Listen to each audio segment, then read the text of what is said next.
So this film, do you enjoy playing a baddie? Absolutely. I've been looking forward to doing it since 1993, or 94 after I did Fear. Such a fun character. And, I was close a couple of times to playing a villain in a movie, and it didn't work out for whatever reason. And then when this came up with Mel directing, he sent me the script, and I said, I definitely want to do it, but I only want to play the bad guy. Because I'm like, okay. And then when I told him all my ideas, he was like, absolutely. Like when I told him about the hair and, the different accents and all that stuff, he was like, absolutely, loved it. So the hair, which you did yourself, you were not wearing a bald cap. There was such a funny No. video that you shared about it. Yeah, yeah. No, I don't want to sit there and wait 2 hours in the chair putting on a ball cap and then gluing pieces of hair on and then having to get touched up. Like shave it, be done with it, trim it in the morning, because the stubble grows through. So just shave it down, and then be able to be free all day and being in the character to the point where I forgot about it, where I was at a UFC event and they'd show me on the Jumbotron and I had a hat on. I was just about to pull my hat off just salute everybody out of respect. And I realized I had it on. And then my son tried to rip it off. I was like, dude, you can't show the hair right now because I don't want to blow it for the movie. I mean, I wanted the first time for people to see it in the context of the film, whether it was the trailer or the film itself. What about when you went home? What did your wife say? She dove under the covers, bro. She was like, "Ah, get out of here. Oh my God." But then she got used to it. She thought it was cool after a while. Love it.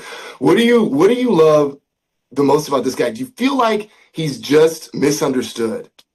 No, but you definitely have to find a reason to like the guy enough to play, or at least, appreciate the opportunity of playing a crazy person like this. You know what I mean? You're licensed to get crazy and be crazy. And like I said, I grew up watching, Jack and The Shining and De Niro. I remember seeing De Niro when I was in San Francisco. I was doing a concert, KLM concert, and I went and saw Cape Fear in the theater, seeing Malkovich in The Line of Fire. I mean, those are guys that I, love those great villain roles. And so, I always wanted to play those kind of parts.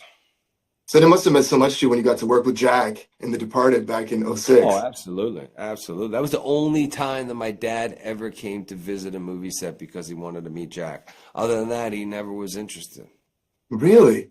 Yeah, I mean, he always appreciated, look, he loved, Jimmy Caan, Robert Duvall, all those guys, but there was something about Jack, that he was my dad's favorite. And so when we were doing The Departed, my dad came to the set that day to meet Jack. And Jack obviously had been a friend for quite some time. We knew each other long before we worked together.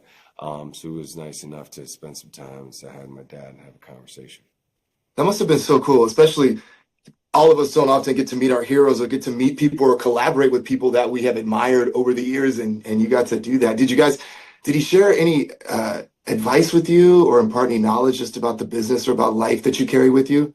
Yeah, I've been so fortunate to meet so many people who have had real life experience and legends in the game that would share game with me and but about the business, about life, about faith. I've been very fortunate, but I always gravitated towards because I was a fan of old school cinema. I mean, I grew up watching movies with my dad. When I went to meet Bill Paxton, God rest his soul, and he was like, "Who's your favorite actor?" I was like, "Oh, Jimmy Cagney, John Garfield, Robert Ryan." He was like, "How do you know who they are?" Because most people my generation don't know who those guys are, but I grew up watching them with my dad. And so they were always appreciative that I knew and studied that era of cinema from when this movie started to be talkies, up until the '70s and '80s, and I started working in the early '90s. So they appreciated that, and I would always kind of talk to them about that and what the business was like then and what life was like. And I've been very fortunate that people have taken me under their wing and shared their real life experience with me. I love that. And before we let you go, what do you hope that people take away from this film?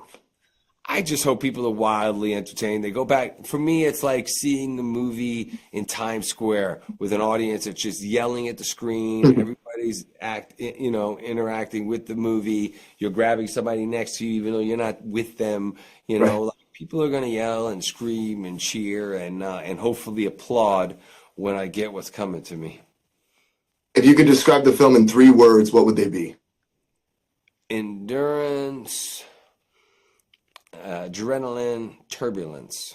Whoa, that's awesome. Thank you so much, man. Always good to see Thank you. you.